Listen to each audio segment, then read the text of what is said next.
अभियंत्यांचं आदर्श श्री मोक्षगुंडम विश्वेश्वरय्या, उपस्थित सर्व पितृतुल्य ज्ञानवृत्त श्रोतृवर्ग,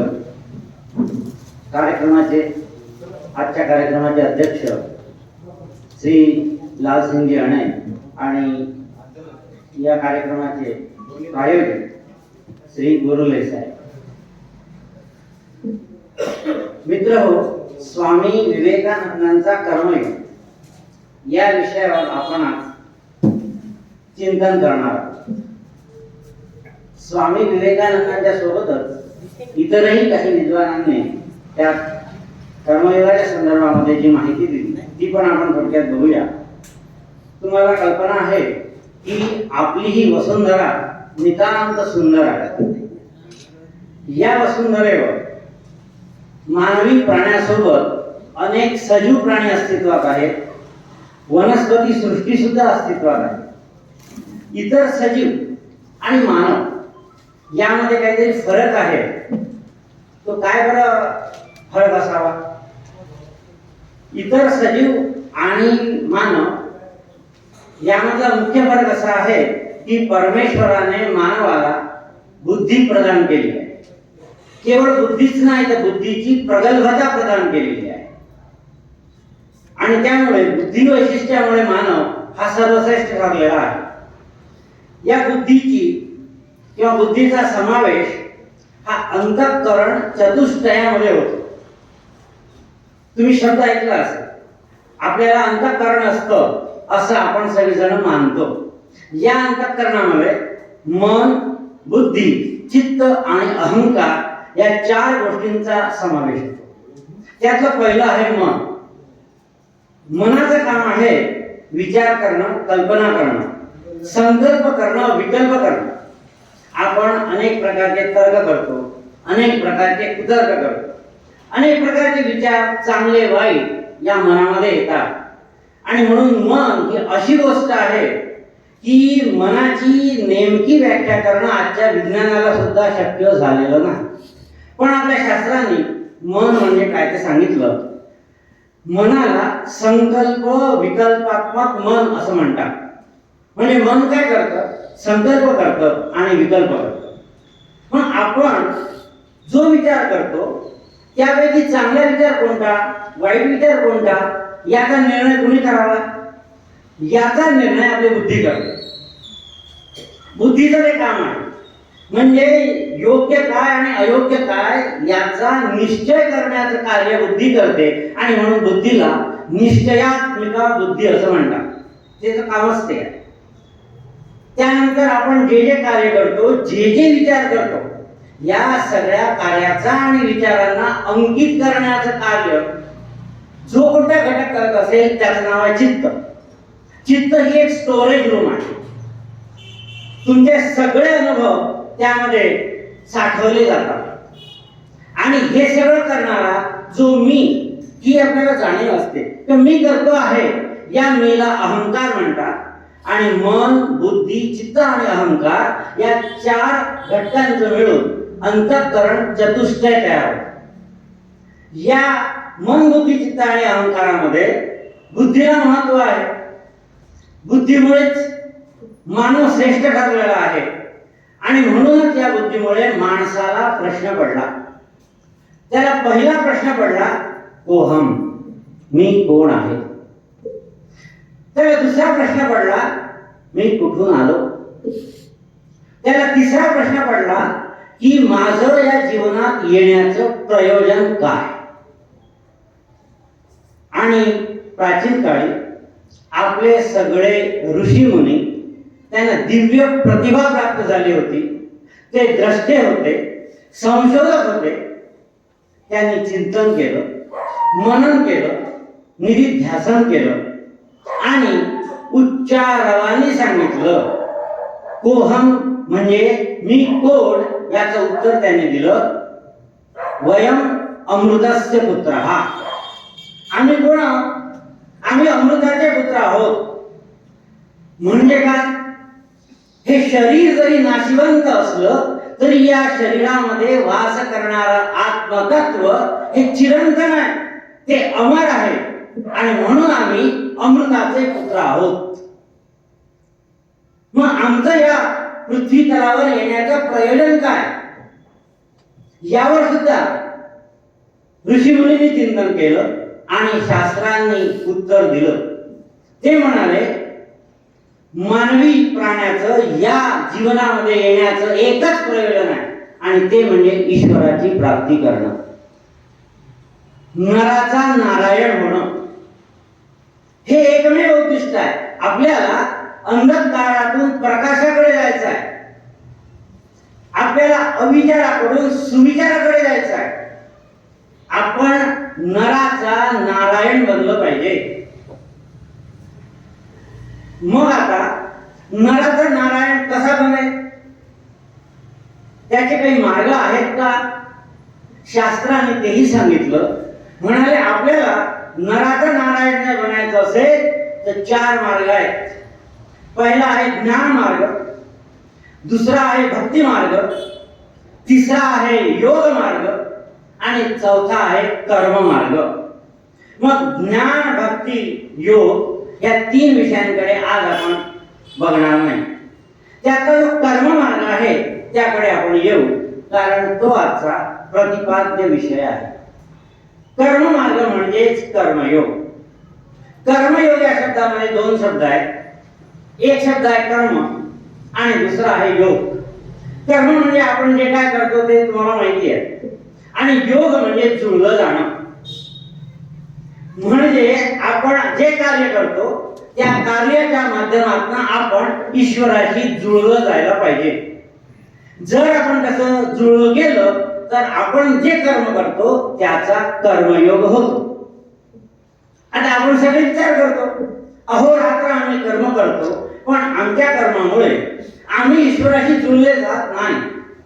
का बरं? आम्ही ईश्वराशी का जुळले जात नाही? त्याचं कारण की आम्हाला संभ्रम निर्माण झालेला असतो, की आमचं कार्य आम्ही कशा पद्धतीने करावं हे नेमकं कळलेलं नसतं. आपण संभ्रमित होतो. आपण तर सोडाच, पण अर्जुनासारखा रणधुरंधर महाप्रतापी श्रीकृष्णाचा सखा तो सुद्धा भ्रमित झाला, संभ्रमित झाला.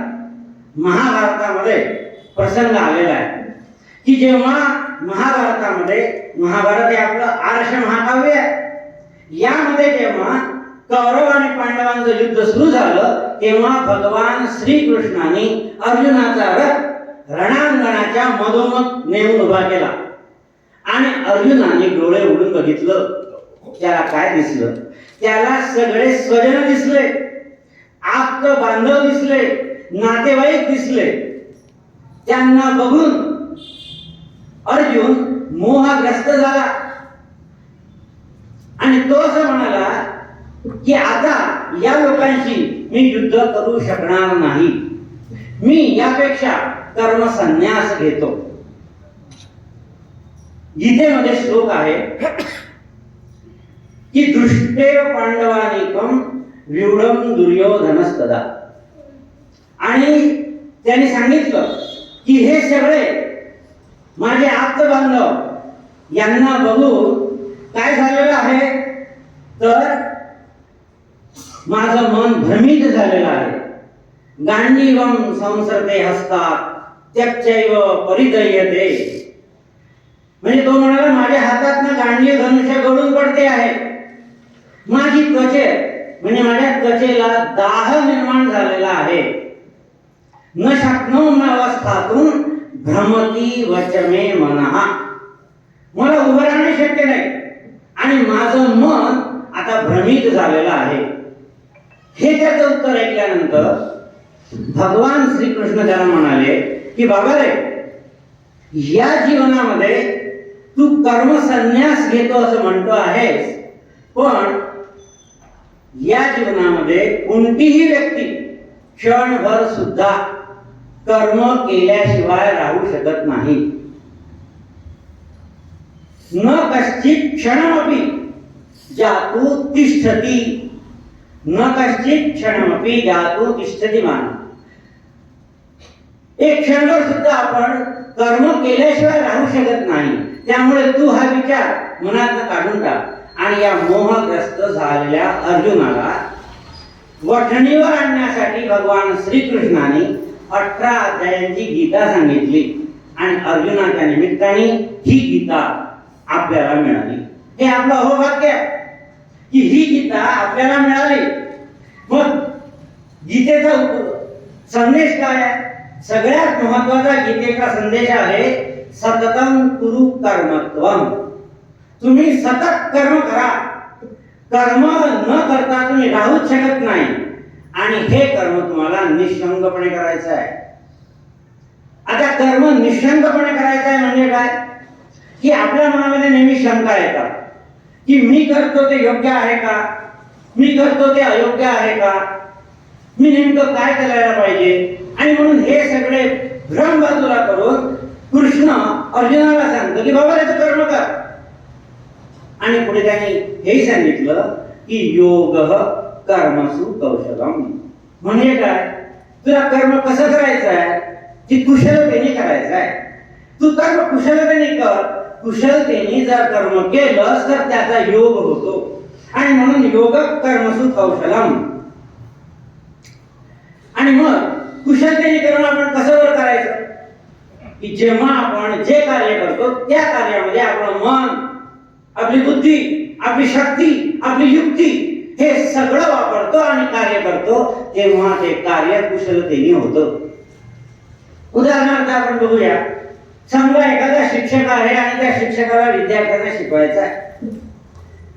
तर या शिक्षकाने मी माझ्या विद्यार्थ्यांना जो विषय शिकवणार आहे त्या विषयामध्ये काय केलं म्हणजे त्यांना समजेल.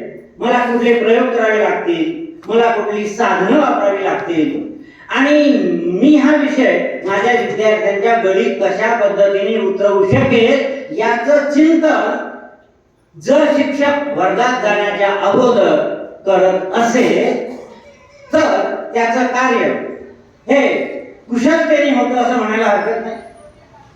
एखादी घरातली गृहिणी असते, घरी पाहुणे येतात, या पाहुण्यांसाठी ती स्वयंपाक करते तेव्हा तिच्या मनामध्ये सुद्धा घोळत असतं की मी काय काय टाकावं कुठल्या कुठल्या पदार्थामध्ये म्हणजे हा पदार्थ चांगला होईल आणि माझ्या घरी आलेले सगळे अतिथी तृप्त होतील. अशा प्रकारचा विचार करून जेव्हा एखादी गृहिणी स्वयंपाक करते आणि तो रुचकर होतो तेव्हा हे कार्य कुशलतेने झालं असं म्हणायला हरकत नाही. आणि म्हणून मग या दोन उदाहरणावरून आपल्याला लक्षात येतं की आपल्याला कर्म तर करायचंच आहे पण ते अतिशय कुशलतेने करायचं आहे. स्वामी विवेकानंद असं म्हणतात की मनातली शक्ती प्रकट करणं, आपल्या मनातली शक्ती प्रकट करणं हेच कर्माचं कार्य. म्हणजे काय की आपल्या मनामध्ये, आपल्या अंतःकरणामध्ये पूर्णत्व भरलेलं आहे. आपल्या अंतःकरणामध्ये पूर्ण ज्ञान अगोदरच आहे. या ज्ञानाला बाहेर काढण्यासाठी कर्माचा समुच्चय उपयोगी पडतो. तो आघातासारखं काम करतो. ती एक योजना आहे आणि त्या योजनेनुसार आपल्या मनातलं पूर्ण ज्ञान हे प्रकट होतं. स्वामी विवेकानंदांच्या मते ज्ञान हे बाहेरून कधीच मिळत नाही. ते तुमच्या अंतरंगामध्ये वसलेलं असतं. ते प्रकट का होत नाही कारण त्या पद्धतीचं कर्म आपण करत नाही आणि म्हणून ते ज्ञान प्रकट होत नाही. ते ज्ञान प्रकट होत नाही म्हणून ते ज्ञान आपल्या अंतरंगात नाही असं नाही. Knowledge is nothing but it is the manifestation of perfection already in man असं म्हणतात. आणि स्वामी विवेकानंद सुद्धा तशाच पद्धतीने आपल्याला सांगतात. आणि हे कार्य करण्यासाठी कर्म आहे. मग जे कार्य आपण कर्म जे आपण करतो ते कुठल्या तरी हेतूंनी प्रेरित होऊन करतो. उदाहरणार्थ मला धनार्जनाची इच्छा आहे मग मी धन मिळवण्यासाठी प्रयत्न करतो. मला सत्तेची लालसा आहे मी सत्ता मिळवण्यासाठी प्रयत्न करतो. मला स्वर्ग प्राप्तीची इच्छा असेल तर मी स्वर्ग प्राप्त करण्यासाठी तशा पद्धतीचं कार्य करेन. मला जर असं वाटत असेल की मला खूप कीर्ती मिळावी, तर ही कीर्ती मिळवण्यासाठी मी कार्य करत असे. स्वामी विवेकानंद म्हणतात की अशा प्रकारे कुठल्या तरी हेतूने प्रेरित होऊन जेव्हा आम्ही कर्म करतो तेव्हा त्या कर्मामध्ये स्वार्थ असतो, इच्छा असते, आकांक्षा असते आणि त्यामुळे हे कर्म अयोग्य ठरतं. तुम्हाला कर्म कसं करायचं आहे तर नमे कर्मफले स्पृहा, कुठल्याही प्रकारच्या कर्मफळाची इच्छा न धरता आम्ही जर कर्म करत असू तर ते कर्म श्रेष्ठ आहे. आणि सतत आपल्याला असं वाटत राहत ना की अमुक कर्म चांगलं, अमुक कर्म वाईट, हे योग्य, हे अयोग्य. स्वामीजी म्हणतात की कर्मामध्ये चांगलं वाईट थोड्याफार प्रमाणात जरी असलं तरी श्रेष्ठ आणि कनिष्ठ असं काहीच नसतं. वाईट आणि चांगलं थोडंफार असेल पण कर्मामध्ये श्रेष्ठ आणि कनिष्ठ असं काहीच नसतं. मग काय असतं तर प्रत्येक कर्म हे श्रेष्ठ आणि कनिष्ठ, योग्य आणि अयोग्य याचं मिश्रण असतं. उदाहरणार्थ बघा, आपण शेतकऱ्याचं उदाहरण घेऊया. हा शेतकरी स्वतः उपाशी राहून इतर सगळ्यांचं पोट भरावं म्हणून काबाड कष्ट करतो. का शेतीमध्ये तो नांगरतो, वखरतो, डवरतो, पेरतो, हे सगळं कार्य करीत असताना नाना जंतूंचा, कीटकांचा विध्वंस होतो. मग हे करत असताना हे जे वाईट गोष्टी घडतात त्यासाठी त्याने आपलं कर्म सोडायचं का? हे कर्म आपल्याला सोडायचं नाही आहे, कारण गीतेचा संदेश आहे सततं कुरु कर्मत्वम. कर्म चांगलं आणि वाईट याचं मिश्रण असतं, पण आपण निरंतर कर्म केलं पाहिजे, हे सगळ्यात महत्वाचं. आणि दुसरं जे आहे की श्रेष्ठ कर्म, कनिष्ठ कर्म, उच्च कर्म, नीच कर्म, स्वामीजी म्हणतात असंही काही नसतं, असंही काही नसतं. उदाहरणार्थ बघूया. तुम्हाला माहित आहे की इथेच आपल्या यवतमाळच्या जवळच आचार्य विनोबा यांच्या पदस्पर्शाने पावन झालेली परंधाम नावाची भूमी आहे, पवनार आश्रम आहे. त्या आश्रमात राहणारे आचार्य विनोबा हे जेव्हा महात्मा गांधींकडे तरुणपणी गेले तेव्हा ते म्हणाले मला तुमच्या सोबत कार्य करायचं आहे. हा तरुण गांधीजींना योग्य वाटला. गांधीजी त्यावेळेस सेवाग्रामला होते आणि सेवाग्रामला त्यांनी आचार्य विनोबांना बोलवून घेतलं. आचार्य विनोबा सेवाग्रामला आले आणि सेवाग्रामला आल्यानंतर गांधीजींनी त्यांना कुठलं काम दिलं माहिती आहे का? गांधीजी म्हणाले तू असं कर, कारण की गांधीजी आणि विनोबा यांच्या वयामध्ये बरंच अंतर होतं. गांधीजी असं म्हणाले तू असं कर की सेवाग्राममध्ये जा आणि या गावामध्ये ज्यांच्या घरी संडास आहे त्या सगळ्यांचे संडास साफ करण्याचं कार्य कर. आणि विनोबांनी निष्कंकपणे काहीही प्रतिवाद न करता गांधीजींनी जे सांगितलं ते कार्य केलं. 8 दिवस गांधीजींनी सांगितल्याप्रमाणे विनोबांनी त्या गावातले संपूर्ण संडास स्वच्छ केले. गांधीजी विद्वान होते, शास्त्राचे ज्ञाते होते. एकाने प्रश्न विचारला गांधीजींना की विनोबांना तुम्ही हे असं काम का केलं? गांधीजी म्हणाले की अरे या मुलाच्या मनातला अहंकार दूर व्हावा, हे कर्म श्रेष्ठ आहे आणि हे कर्म कनिष्ठ असा भ्रम नाहीसा व्हावा यासाठी मी आचार्य विनोबांना हे काम केलेलं आहे. आणि ते पुढे असं म्हणाले की आचार्य विनोबा यात 100% पास झाले आणि म्हणून त्यांनी बघा पहिला सत्याग्रही गांधीजींनी कुणाला निवडलं? आचार्य विनोबांना निवडलेला पहिला सत्याग्रही, ती त्यांची निवड आहे. दुसरं एक आपण उदाहरण बघूया, तेही कर्मयोगाचंच आहे की प्राचीन काळी एक योगी होता. तो योगी एका झाडाखाली बसून तपस साधना करत होता. नेहमीप्रमाणे तपस साधना करता करता 3-4 वर्ष उलटल्यानंतर एक दिवस अचानक वडाच्या झाडावर एक कावळा आणि बगळा भांडायला लागले. त्यांच्या भांडणामुळे झाडाची काही पालवी किंवा पानं या योग्याच्या डोक्यावर पडली, त्याची समाधी भंग झाली.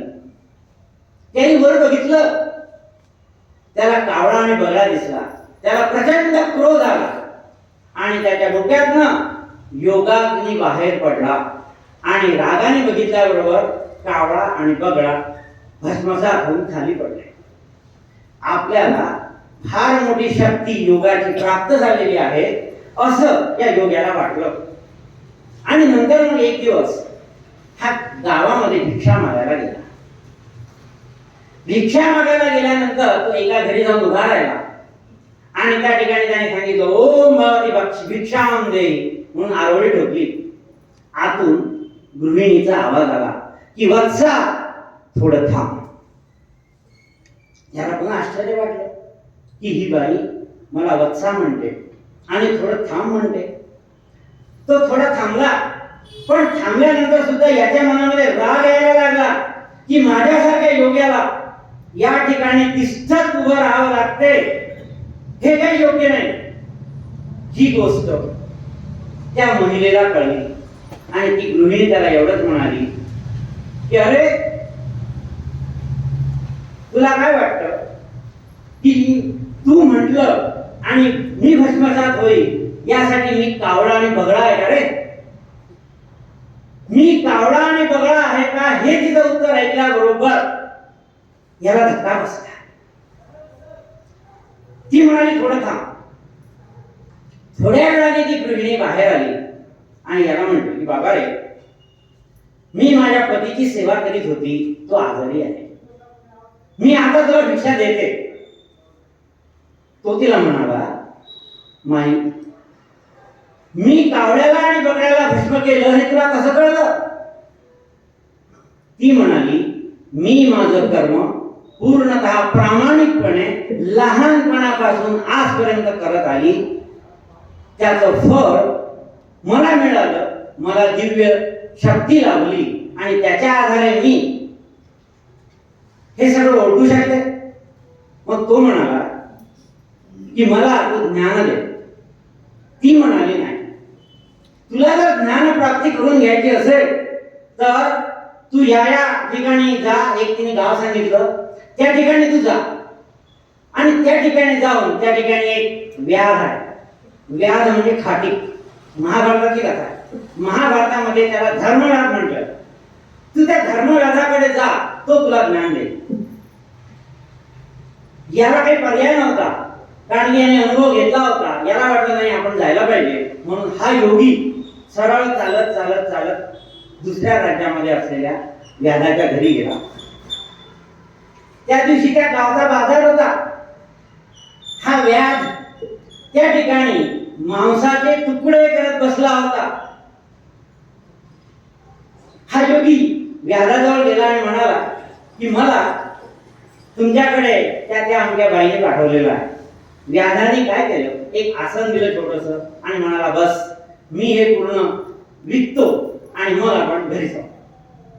याला पर्याय नव्हता, पण हा रागाने तमतमत होता, कारण एक खाटीक जो मांस विक्री करतो त्याच्याकडे या बाईने मला ज्ञान मिळवण्यासाठी पाठवलं आणि हा पण इथे आला मला म्हणतो थांब.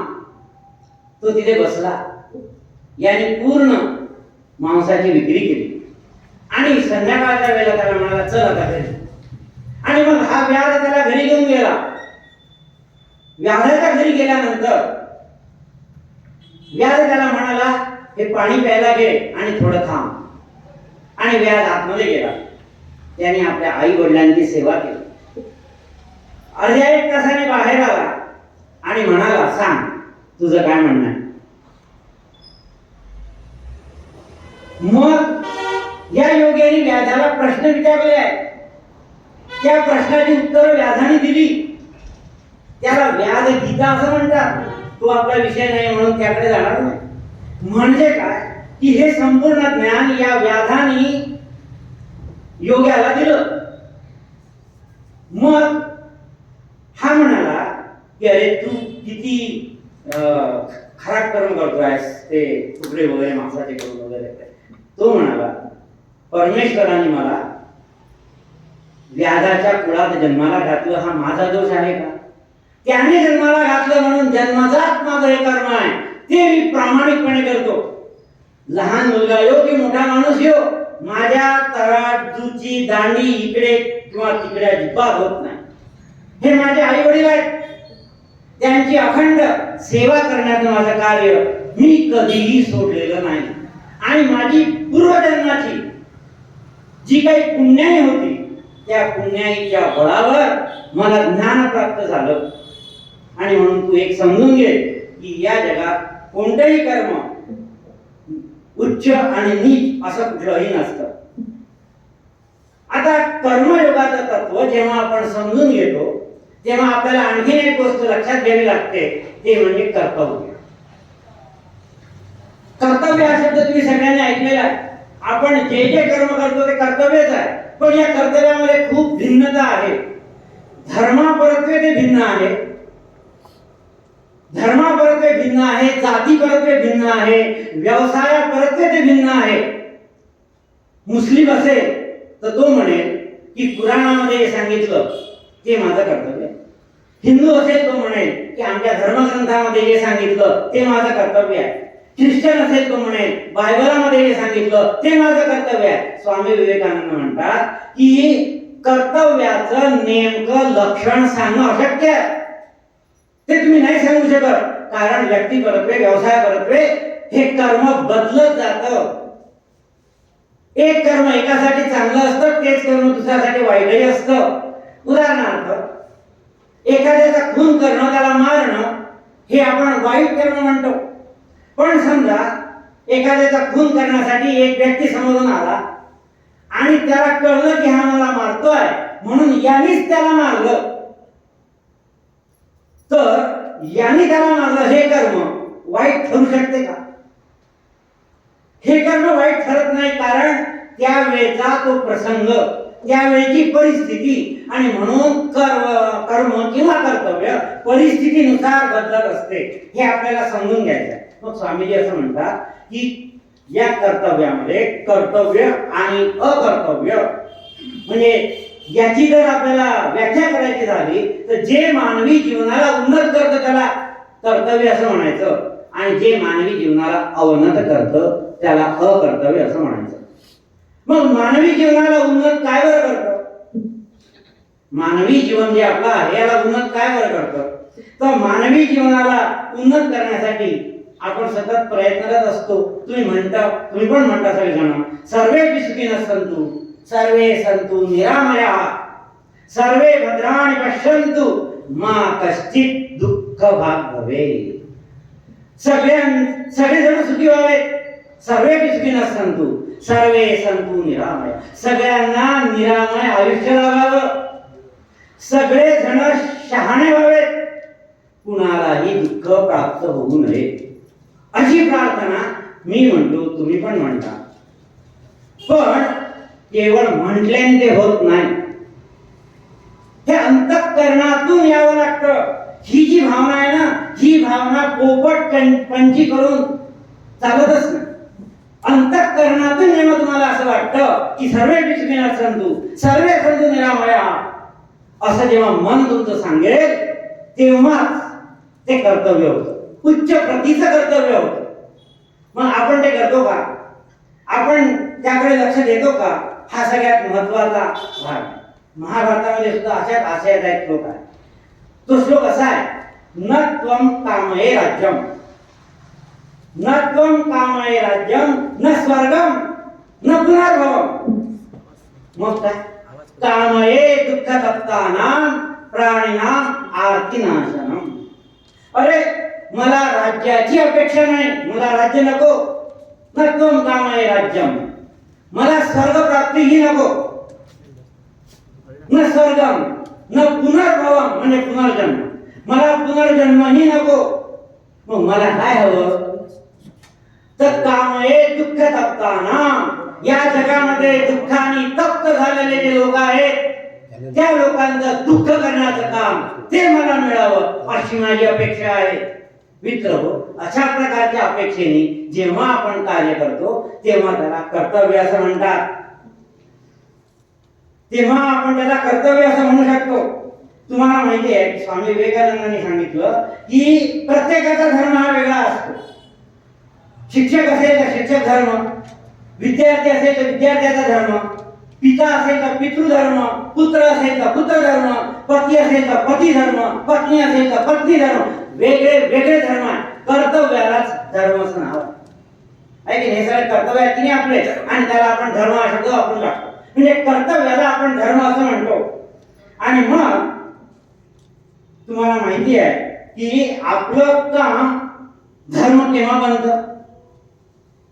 तुम्हाला मी रामायणाचं एक उदाहरण देतो. ज्या दिवशी रामाचा राज्याभिषेक होणार होता त्याच्या आदल्या दिवशी रामाला दशरथ आज्ञा करतो की बाबा रे, आता तुला राज्याभिषेक होणार नाही तर तुला 14 वर्षाच्या वनवासासाठी जावं लागणार आहे. अशा प्रकारची आज्ञा पित्याने दिली. पित्याने दिलेली आज्ञा किंचितही विचलित न होता रामाने स्वीकारली आणि कुठल्याही प्रकारे मागचा पुढचा विचार न करता त्याने वनवासाचा रस्ता धरला. रामाने एका क्षणात दुसऱ्या दिवशी प्राप्त होणारा राज्य त्यागलं आणि तो वनवासाला गेला. त्याने पित्याची आज्ञा पाळली. मित्र हो, रामाने किंमत चुकवली. रामाने राज्य त्याग करण्याची किंमत चुकवली. त्याने त्याग केला आणि तेव्हा त्या रामाने केलेल्या पितृ आज्ञेला धर्माचं मूल्य, ही पितृ नाही, आता ही पुत्राची कर्तव्य झालं. पितृधर्म म्हणता पुत्र धर्म झाला. म्हणजे रामाने हा जो पुत्र धर्म निभावला, तो धर्म निभावण्यासाठी रामाला प्रचंड त्याग करावा लागला. जेव्हा अशा प्रकारचा त्याग होतो ना, तेव्हाच तुम्ही केलेल्या कर्तव्याला धर्म असं म्हटलं जातं. दुसरं असं उदाहरण आहे की तुम्हाला माहिती आहे की आपला भारत देश पारतंत्र्यामध्ये होता. हा पारतंत्र्यात असलेल्या भारताला स्वतंत्र करण्यासाठी अनेक नाम आणि अनाम वीरांनी कुठल्याही प्रकारचा विचार न करता स्वतःच्या घरावर तुळशीपत्र ठेवून अनेक प्रकारच्या हाल अपेष्टा सहन केल्या. आपल्या प्राणाची बाजी लावली. मित्र हो, स्वतःच्या घरावर तुळशीपत्र ठेवून, कुटुंबाचा त्याग करून आणि स्वतःच्या प्राणाचाही त्याग करून किंवा अनेक प्रकारच्या हाल अपेष्टा सोसून या भारताला स्वातंत्र्य मिळावं यासाठी हे लोक जेव्हा सिद्ध होतात, हा जो प्रचंड त्याग त्यांच्या मागे उभा होतो, तेव्हा या त्यागाला राष्ट्र धर्माचं मूल्य प्राप्त होतं. कर्तव्याला मूल्य तेव्हाच मिळतं जेव्हा त्याच्या मागे फार मोठा असा त्याग उभा असतो. आजचा विषय कर्माचा आहे म्हणून आपण काही कर्माचे प्रकार बघू. नित्य कर्म, नैमित्तिक कर्म, काम्य कर्म, निषिद्ध कर्म असे कर्माचे प्रकार आहेत. नित्य कर्म म्हणजे काय माहिती आहे का तुम्हाला? नित्य कर्मामध्ये येतं की रोज देवता पूजन करा, स्नान, संध्या, देवतार्चन हे नित्य कर्मामध्ये येतं. तुमच्यापैकी काही जण म्हणते की आम्ही तर देवाची पूजा नाही करत. ठीक आहे ना, देवपूजेचा अर्थ काय हे समजून घेतलं पाहिजे. अरे जे जे भेटे भूत ते ते मानजे भगवंत, हा भक्तियोग निश्चित जाणणारा परमेश्वर म्हणतो. मला भक्तियोग म्हणजे काय? अरे तुला मिळणारा प्रत्येक भूत म्हणजे माणूस हा परमेश्वराचा अवतार आहे. अशा प्रकारची कामना भावना मनामध्ये ठेवून तू जर कर्म केलंस ना तर ही पूजाच आहे. ही पूजाच आहे. जे लोक देवांची पूजा करतात त्याला हरकत नाही आहे, ती करावी, कारण की देवतार्चन केलं पाहिजे असं आपल्याला सांगण्यात आलं. म्हणजे नित्य कर्मामध्ये देवतार्चन येतं. आणि मग अतिथी सेवा, तुमच्या घरी आलेले आई वडिलांची सेवा, हे सगळं येतं त्यात. तुमच्या आई वडिलांची सेवा, अतिथींची सेवा, घरी आलेल्या अतिथींना योग्य ते त्यांचं स्वागत सत्कार, हे सगळं येतं. याला नित्य कर्म असं म्हणतात. आणि दुसरं आहे नैमित्तिक कर्म. नैमित्तिक कर्म म्हणजे काय? कुठल्या तरी निमित्ताने जे कर्म आपण करतो ते नैमित्तिक कर्म झालं. श्रावण महिना आला, तुम्ही भगवान शंकराला अभिषेक केला, हे नैमित्तिक कर्म झालं. दिवाळी आली आणि दिवाळीच्या दिवशी रात्री तुम्ही लक्ष्मीपूजन केलं. लक्ष्मीपूजन करत सगळ्यांनाच आवडते आहे की नाही? लक्ष्मीपूजन करत नाही असं आहे कोण? ते जनरली सगळेच करतात की सगळ्यांना लक्ष्मी हवी असते असं. तर लक्ष्मीपूजन केलं हे नैमित्तिक कर्म आहे. म्हणजे आपण कुठल्या तरी निमित्ताने जे जे कर्म करतो त्याला नैमित्तिक कर्म म्हणतात, ते सुद्धा करायला पाहिजे. त्यानंतर पुढचा प्रकार आहे काम्य कर्म. काम्य कर्म म्हणजे काय की आपल्या मनामध्ये सतत कुठल्या तरी वासना, इच्छा, आकांक्षा भरलेल्या असतात आणि त्या पूर्ण व्हाव्यात म्हणून आपण कुठलं तरी कर्म करतो. मग कोणी नवस करतो किंवा कोणी तसंच करतो की जाऊ द्या मला काय करायचं आहे, मी या मंदिरात जाईल, परमेश्वराला अभिषेक करेन, 200 लोक जेवू घालीन.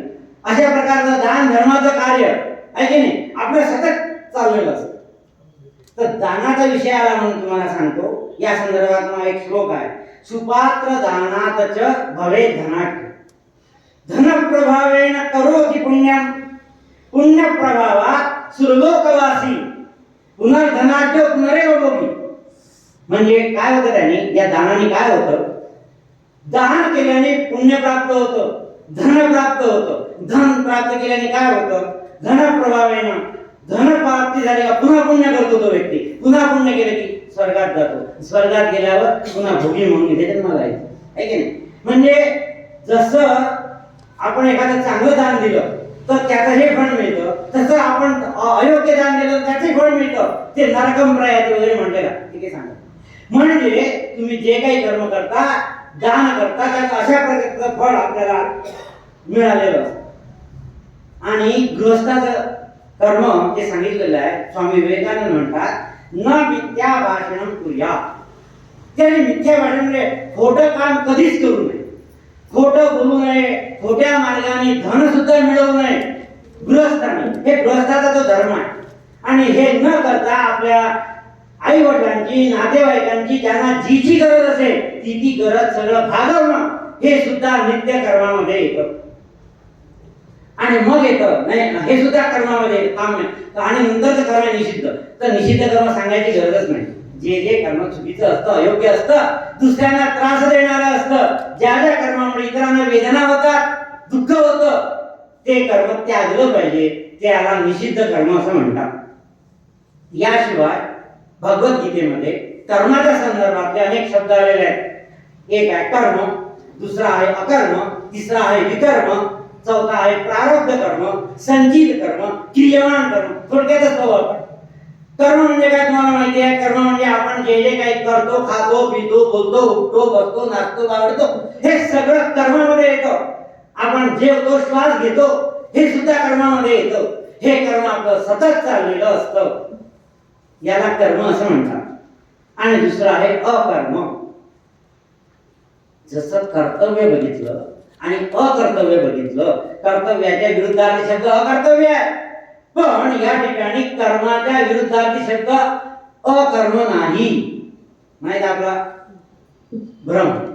कर्माच्या विरुद्धार्थी शब्द अकर्म नाही आहे. तर कर्म कोणतं आणि अकर्म कोणतं हे समजून घेण्यासाठी विद्वान लोकांनाही प्रश्न पडतो.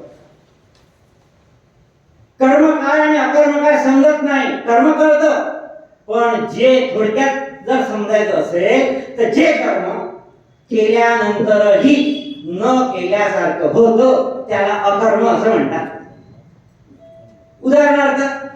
उदाहरणार्थ भगवान सहस्राक्षी सूर्यनारायण ह्या सूर्याचं सतत कर्म चालू असतं. जेव्हा सूर्योदय होतो तेव्हा सगळी सृष्टी बहरून जाते.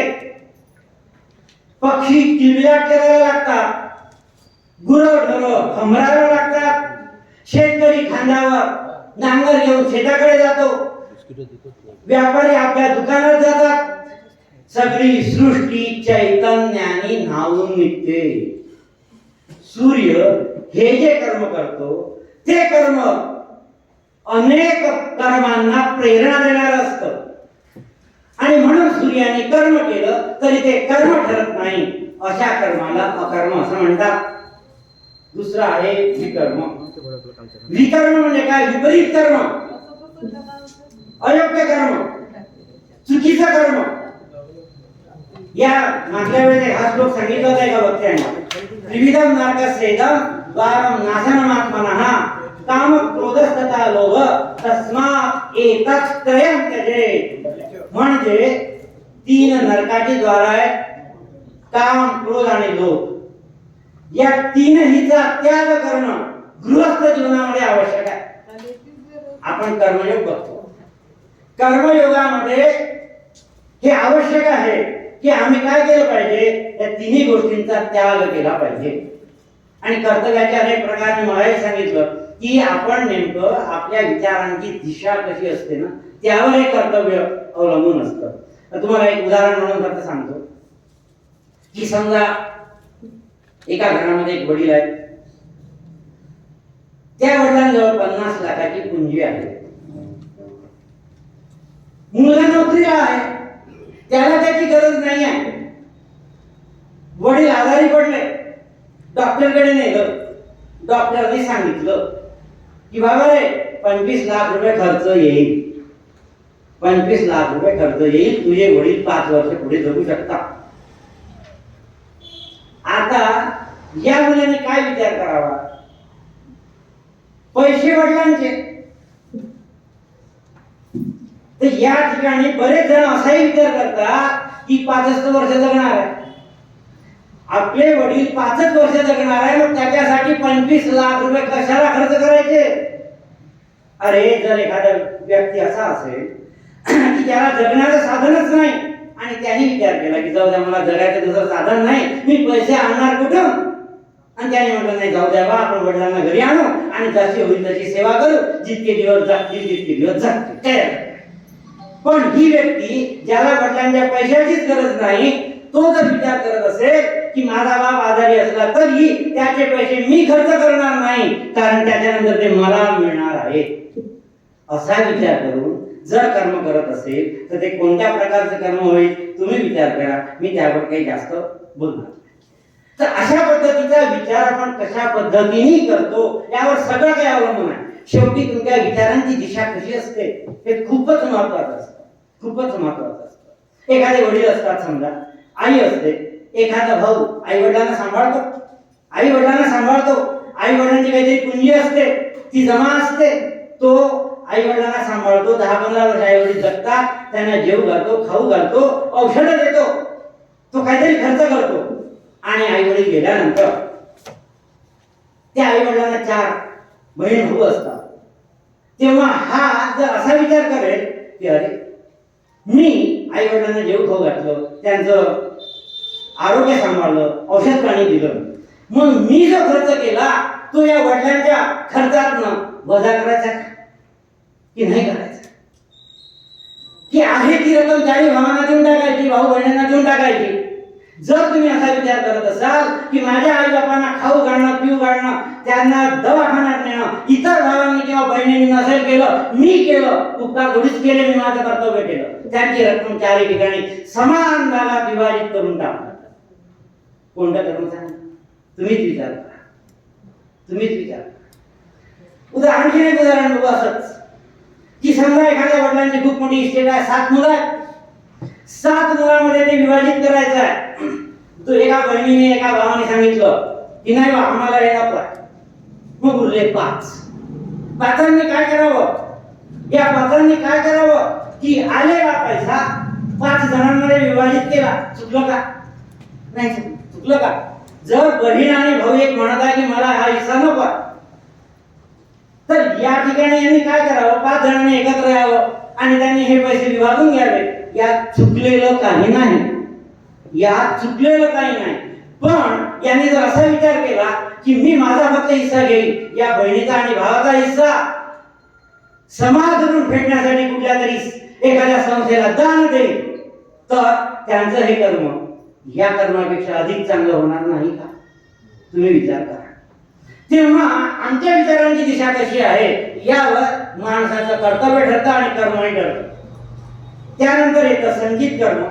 संचित कर्मामध्ये येतं की जे कर्म फळ देण्यासाठी परिपक्व झालेलं नाही, कर्माचा साठा असतो. त्यामध्ये काही कर्म अशी असतात की जी तात्काळ फळ देतात आणि काही कर्म अशी असतात की जी कर्म फळ देण्यासाठी वेळ लावतात. ज्या कर्मांना फळ देण्यासाठी वेळ लागतो त्यांना संचित कर्म म्हणतात. आता उदाहरण वेळ जास्त होत आहे म्हणून मी उदाहरण देत नाही. दुसरं आहे प्रारब्ध कर्म. प्रारब्ध कर्म म्हणजे काय की जी कर्म फळ देण्यासाठी उत्सुक असतात, परिपक्व झालेली असतात आणि काहीही केलं तरी त्याचं फळ तुम्हाला मिळणारच असतं. अशा प्रकारची जी कर्म असतात ना त्या कर्मांना प्रारब्ध कर्म असं म्हणतात. काही केलं तरी यातनं सुटतात, यातनं सुटतात नाही. संचित कर्म टळू शकतं, लांबू शकतं. प्रारब्ध कर्म नाही टळत, ते तुम्हाला भोगावंच लागतं आणि भोगूनच संपावं लागतं. तुम्ही जरा जर्जर झालेली माणसं बघितली असती, त्यांना असं वाटतं की हे जीवन नको, पण तरी परमेश्वर त्यांना मरण देत नाही.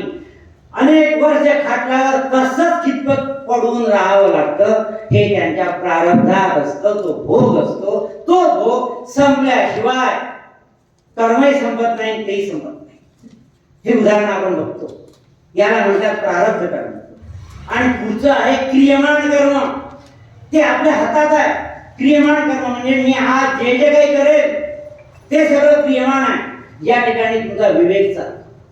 क्रियमाणामध्ये तुम्ही ठरवू शकता की मी काय करणार आणि काय नाही करणार, मी काय करावं न करावं हे ठरवण्याचं सामर्थ्य किंवा तुम्हाला परमेश्वराने दिली आहे शक्ती की तुम्ही बुद्धीचा विचार करा.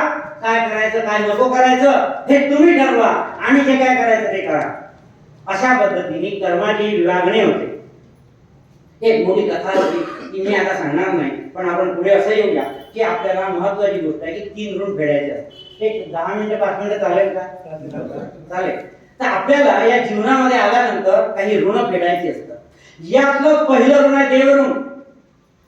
या परमेश्वराने आपल्याला इतका सुंदर देह दिला, इतकं सुंदर वातावरण दिलं, इतकी सगळी भौतिक सुविधा दिली.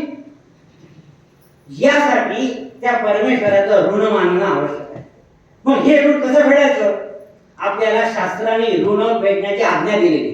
ते म्हणाले ऋण फेडलंच पाहिजे. हेच नाही तुमच्या अंगावर असलेलं कोणतंही ऋण फेडल्याशिवाय राहू नका.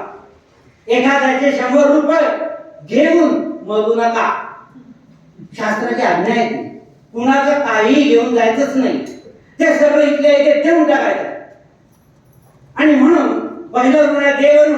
ते तुम्हाला फेडायचं आहे. आणि देवऋणासाठी मग देवतार्चना आहे, दान धर्म तप, तुम्ही जे काही करता त्या माध्यमातून तुम्ही हे ऋण फेडू शकता. त्याला देवऋण असं म्हणतात. दुसरं ऋण आहे पितृऋण.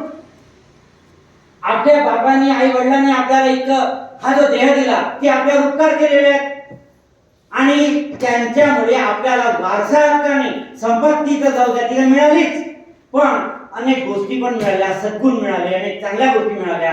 आपल्याला लहानपणापासून त्यांनी मोठं होईपर्यंत वाढवलं, आपल्यासाठी खर्च केला, पैसा खर्च केला, श्रम केले. त्यासाठी कित्यांचं ऋण फेडायचं आहे. मग आई वडिलांचा सांभाळ करणं, त्यांच्याकडे बघणं, त्यांना कमी अधिक नको, काय हवं नको ते करणं, हे पितृऋण. जिवंतपणे पण हे करायचं आहे आणि मेल्यानंतर सुद्धा करायचं आहे. तर मेल्यानंतर काय म्हणतील आम्ही नाही करत, कारण की मेल्यानंतर करायचं मग ते श्राद्ध येतं, पितृतर्पण येतं वगैरे असं आपण ते करतो. पण महत्वाचं काय आहे, तुम्ही तर्पण करा नका करू, तुम्ही श्राद्ध करा नका करू, पण आपल्या श्राद्धाने आपल्या धर्माने बघा आपल्याला असं वाटतं की माझ्याजवळ पैसेच नाही, मग मी कसं काय जीव घालू बरं वडिलांच्या नावाने कोणाला नाही जीव घालू शकत. अरे धर्माने सगळे पर्याय उपलब्ध करून दिले. धर्म म्हणतो की तुझ्याजवळ पैसे नाही ना, तुला श्राद्ध करण्याची गरज नाही, मग तू काय करायला पाहिजे, तू एकच काम कर. ज्या दिवशी तुझे वडील गेले त्यांच्या स्मरणार्थ जंगलात जा, आकाशाकडे हात जोड, पित्याला प्रार्थना कर की हे माझ्या पितृदेवता, माझ्याजवळ पैसे नाही त्यामुळे मला माफ करा, मी काहीही करू शकत नाही, पण माझी तळमळ तुम्हाला मुक्ती मिळावी ही आहे असं म्हणून त्यांना नमस्कार करा. एवढं केलं तरी खूप झालं असं धर्म. म्हणजे आपल्याला असं बरेच असं वाटतं आणि अनेकांच्या भ्रामक कल्पना असतात की धर्माने पैसेच खर्च करायला सांगितले. नाही, अरे पैसे आहे तर धर्मामध्ये खर्च कर, ते तुझे थोडीच आहे. जन्माला आलो तेव्हा घेऊन आलो होतं का आपण डबलं? अरे जे मिळालं या समाजाचं आहे, आपल्या आई बापांचं आहे, त्यांच्यासाठी खर्च करायचा आहे. अडचण कुठे आहे ते आपण मानत नाही, हा प्रॉब्लेम आहे. आणि ज्यांच्याजवळ नाही त्यांना धर्माने दुसऱ्या आज्ञा दिल्या आहेत. ते म्हणाले तू असं कर, काय हरकत. तर अशा प्रकारे पितृऋण फेडायचं आहे. त्यानंतरचा आहे ऋषी ऋण. ऋषींचे अनेक उपकार आहेत बघा आपल्याला. आपलं जीवन इतकं सुंदर झालं, गतिमान झालं, यासाठी ऋषी खपलेले आहेत. त्यांनी आपल्याला धर्म दिला, त्यांनी आपल्याला संस्कृती दिली. ऋषी हे संशोधक होते, त्यांनी आपली तब्येत चांगली व्हावी म्हणून आयुर्वेद निर्माण केले. अगस्त्य ऋषींनी उत्तरेकडून दक्षिणेकडे येण्यासाठी पर्वत खोदून रस्ता तयार केला. प्राचीन काळी पुढे काय होतं हो, अगस्त्य ऋषींचा केवढं मोठं कार्य आहे. त्यांनी पूर्ण पर्वत खोदला आणि उत्तरेकडनं दक्षिणेकडे येण्यासाठी रस्ता निर्माण केला, आयुर्वेद निर्माण केला आणि असे अनेक शोध लावले. आपल्या इथे कळमला दुत्समत नावाचे ऋषी होऊन गेले. त्यांनी कापसाचा शोध लावला, कापड विणण्याची कला विकसित केली. अरे हे सगळं त्यांचं ऋण आहे. म्हणून ऋषी पंचमीला आपण ऋषी ऋण फेडतो. आणि त्यानंतर येतं समाज ऋण. आपण जे काही आहोत ते या समाजाचे घटक आहोत आणि आपल्याजवळ जे काही आहे ते या समाजापासूनच आलेलं. म्हणून समाज ऋण आपण फेडलंच पाहिजे.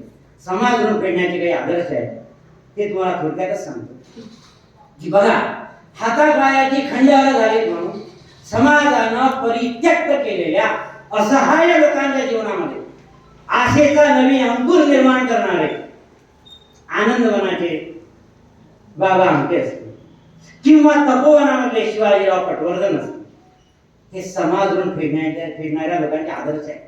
दूर जायची गरज नाही हो.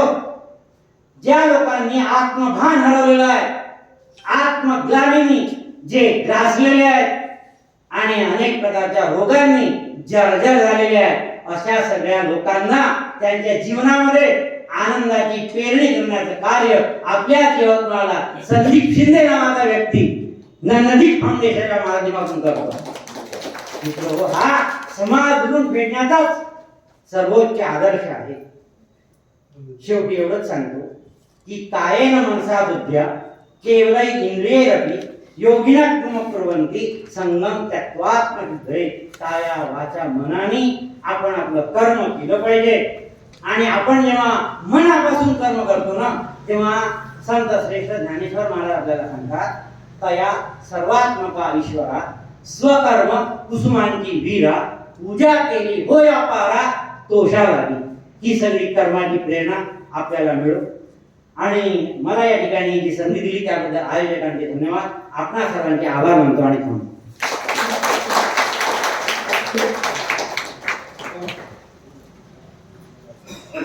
धन्यवाद सर.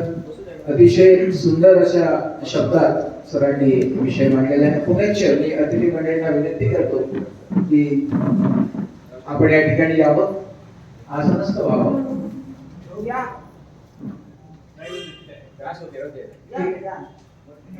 गेल्या 5 दिवसापासून आपण